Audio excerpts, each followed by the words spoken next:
So I figured that purpose was a good thing to talk about, because when we do research on this, we see that it has a big influence on not only how we show up day to day, but also on how we feel, and how that affects us. Hi there, Claire. Good to see you. So I saw a quote just today, actually, from a guy called Steve Chandler, who I follow. He's a brilliant coach, and he comes up with some amazing things. But I loved his quote because it reminded me of something I used to say in school. And what he said was, when there is a purpose, everything changes. And that I loved, because when I was a teacher and when I was a head teacher, I loved a quote from a guy who talked about behavior. And what he said was, when the adult changes, everything changes. And I think this is true of purpose. Because when we look at things through the lens of a purpose, we can dismiss those things that are irritating as just being that and not having a major impact on our day. And it's interesting, what the research says about the impact of having a purpose. And I'm going to get to that later. But I'd just like to ask you a question. And if you're listening to this on replay, or if you're listening now, you don't necessarily have to answer it verbally on here, but I want you to think about it for yourself, because it may influence the way that you react to this topic. When I talk about purpose, what does that word conjure up for you? Because I could talk about my bigger purpose. My bigger purpose is to change the world for women. And that can be quite a scary thing, but that's not really what my day-to-day purpose is. So purpose doesn't have to be grandiose. It doesn't have to be big. It doesn't have to be something we see other people having, but it's not really for us in our day-to-day life. It's also not about my purpose is my daily job. Only 30% of people recognise that they go to work because that in work, hello Tracy, they get their purpose fulfilled.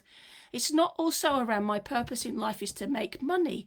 That also isn't necessarily where purpose comes, because that's not a positive motivator. It's almost like it's a negative motivator. But also this word purpose can be really scary.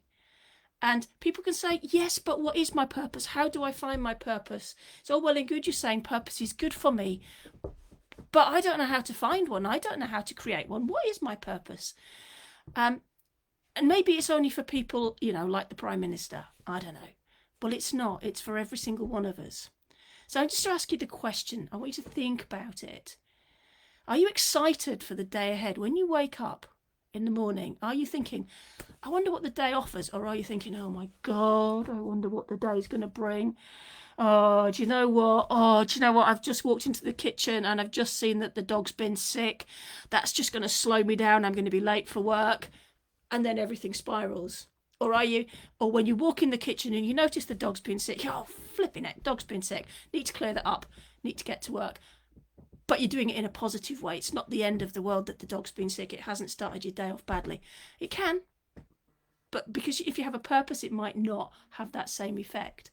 And if you don't have that excitement for the day ahead, and I'm not saying you can wake up every day feeling like that, but if more often than not, you wake up feeling excited for the day ahead, that's a good state to be in.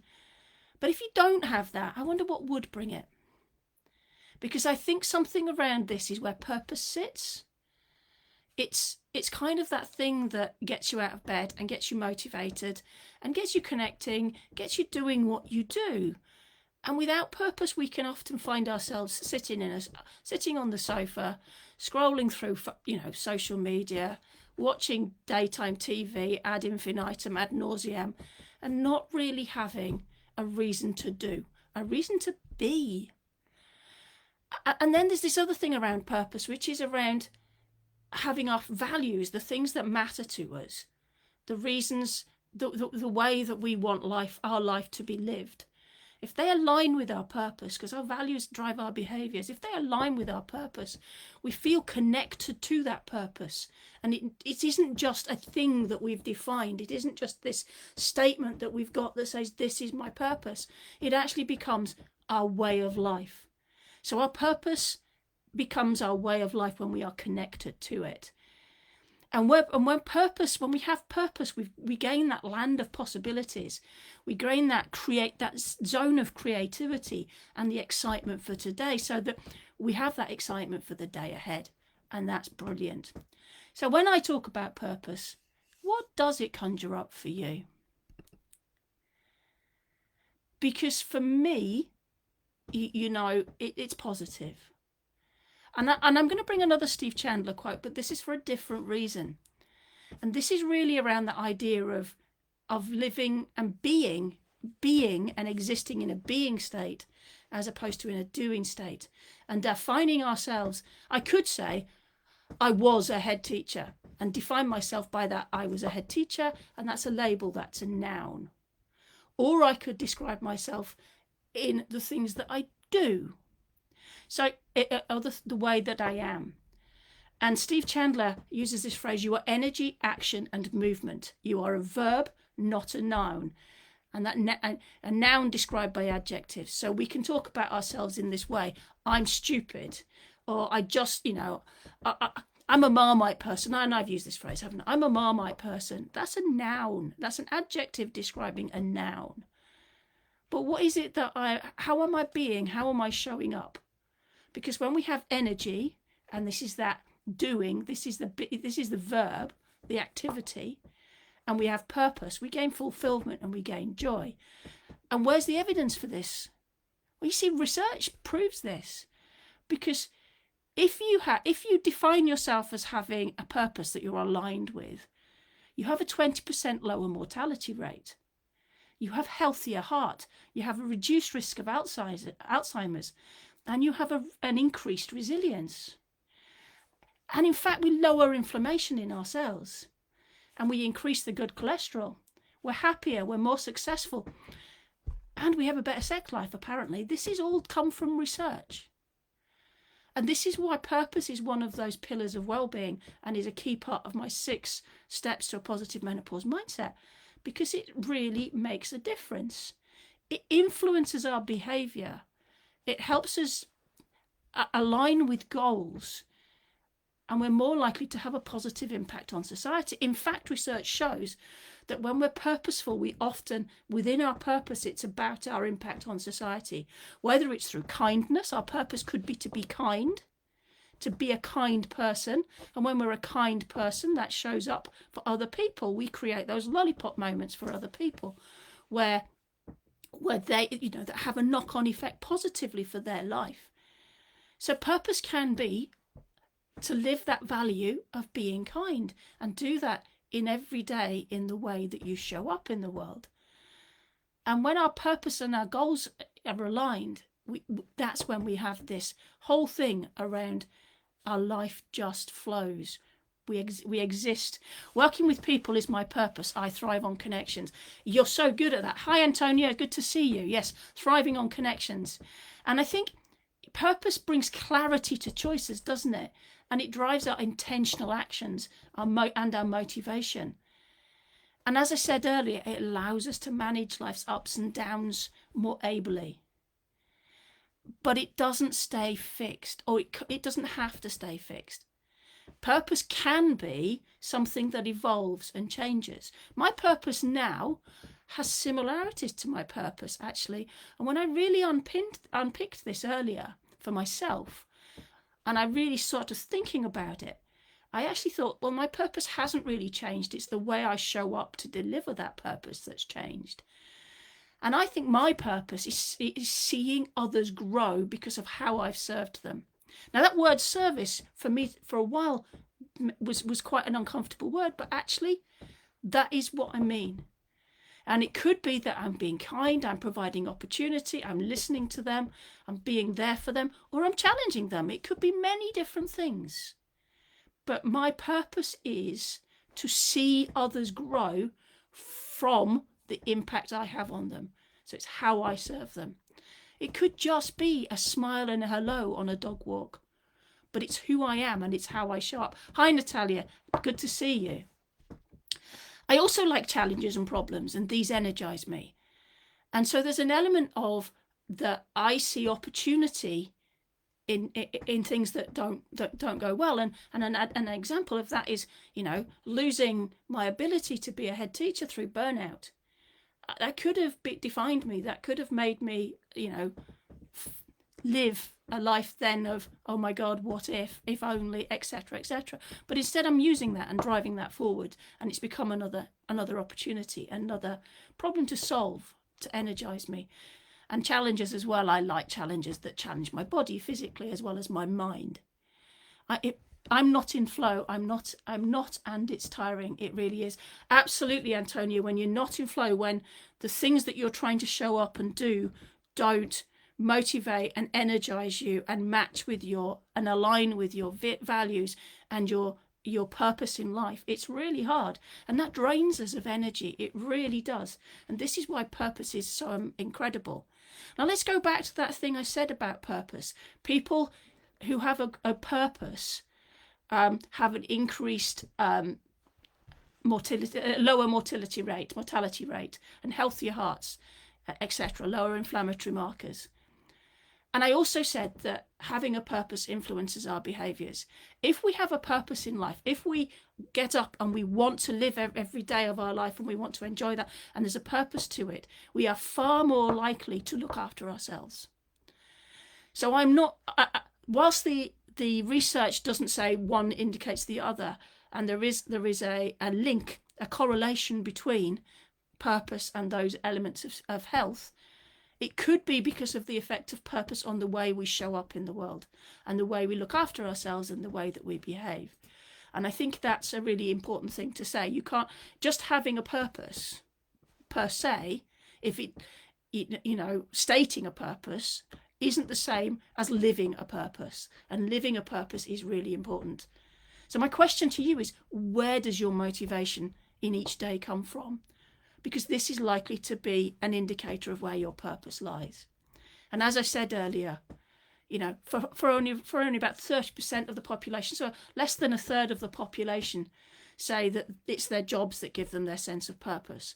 However, we may choose the job we do because it matches our innate sense of purpose. And I think that's where I was in terms of enjoying my life as a teacher, and also enjoying my life now as a coach. But that life as a teacher started not to deliver on my purpose. And that's when the discord came in. And that's when I didn't have the courage to step into a new purpose and find a new way of being. And that's a thing that I think we all need to do. And midlife and perimenopause is one of the times in life that we start to question who we are and what we're doing. And we start to not enjoy the things we used to enjoy and want to do things differently. So if you do one thing, I want you to find your ikigai, which is a Japanese word meaning your reason to wake up in the morning. So I want you to think about these things. What do you care about? What matters most? Where do you feel fulfilled? And then I want you to think about the ways you impact the world positively, because you all will. I know you all do. Each and every one of you, as you show up in the world, impact the world positively.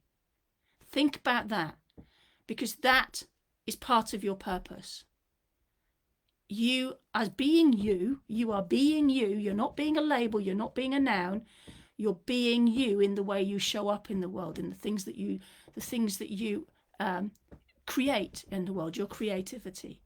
And that creativity could be, as I said, that smile, that kindness, that sense of giving. When you do that, when you think about the way you impact in the world positively, you surround yourself with people of a like mind, your kindred spirits. And then you establish priorities for yourself. Now, so many of us, our priorities, we come quite a long way down on that list, because one of the things in our purpose is to serve others. But we also have to remember that in order to serve others and to give of our best, we have to look after ourselves. It's what I call the first rule of first aid. You look after yourself. First, it's not selfish. You put your oxygen mask on so that you can put the oxygen mask on your child. Because if you don't, then you won't be there for your child. So it's that. Put your own oxygen mask on in order to do the other things. So establish your priorities for yourself. What are your goals? Not what are the goals you think other people think you should have. Not what are the goals you were brought up to have. What are your goals? The ones that come from within you and are about you and fill you with joy. So many of us have this challenge here because we've got this should language going on in our head. I should do this. I should do that. If only this, then this. And that loses us, that gives us that sense of discord that we struggle with because it's not aligned. So establish your priorities, and you get those from what do you care about, what matters most, and where do you feel fulfilled. If you're struggling to identify what you care about, think about those things that really annoy you when other people do them. Because in the inverse of those will be what matters to you. So a simple one for me, and this used to be quite funny with the kids at school, because when I used to drive them to the bus station or back from the bus station, we had to go through a system whereby you were supposed to wait and let oncoming traffic through. And I would always be polite. And the kids would then notice when other people weren't polite and wouldn't acknowledge that. And they go, that really annoys you, doesn't it, miss? And it's like, yeah, it does actually. Because where does just acknowledging somebody's kindness go wrong? I get up for myself, family work, and push myself to my best each day. I can't lay in bed as I will delay getting up. This then leaves me feeling low mood, etc. Getting up and going makes me feel good and motivated. This then has a positive impact on my household. Absolutely, Natalia. And you're like me, you get up and you go to those early morning workouts. So some of us think, some people think that we're mad on that. But I think that's brilliant, because what that means to me is you're excited for the day.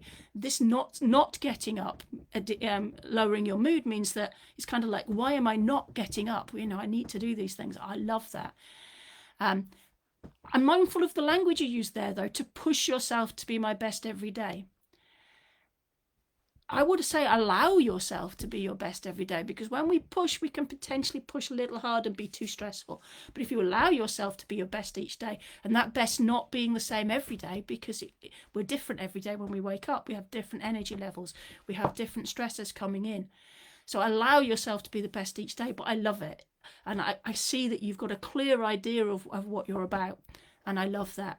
And how does that, you said it has a positive impact on my household. I'm wondering how you can identify what that is, what it is that you're doing that has that positive impact. I think it's possibly things like your smile, your energy, your enthusiasm, your kindness. Excellent, no problem, Natalia. These things are so important. If we talk Antonia. Antonia is incredibly kind. And that's so important. Tracy is so compassionate. These things can be part of who we are and also part of our purpose. And when you consider your gifts, your passions, your values, and your impact, you create a purpose. So it could be that your gift is you're a talented musician, and your passion is jazz, and your values about sharing that passion and that music so that others can hear it. The impact you have is you bring joy to others through your music. And that is your purpose. So it can be so many different things. As I say, for me, as I said earlier, my passion is to see others grow because of how I've served them. But my service could be in so many different ways. It can be in kindness. It can be in just being present. Or it can be in asking them some really challenging questions in order to get that bit that makes you move, that makes you make that big change and see those possibilities for yourself. Sometimes my service isn't about making you feel good. It's about enabling you to flourish. And that's what I'm about. Excellent. Thank you, Antonia. That made my day. I love that. I've loved looking at this, actually, because it's that word purpose can feel so big and scary and like serious. And we think, oh my God, what's my purpose? And then it can boil down to the simple things. I'm kind, I'm compassionate, I'm thoughtful, I'm helpful. My purpose is to be kind. It can be as simple as that. It doesn't have to be my purpose is to change the world. You know, it doesn't have to be that big. And actually, you can change the world by being kind to people, because you change their world too. And on that note, unless there's anything else that anybody would like to say, I'd like to say thank you for listening. And I hope you've got much out of this, as I got out of putting it together, because I really got a lot out of it. And it's really cemented my purpose in my head. Thank you very much for listening.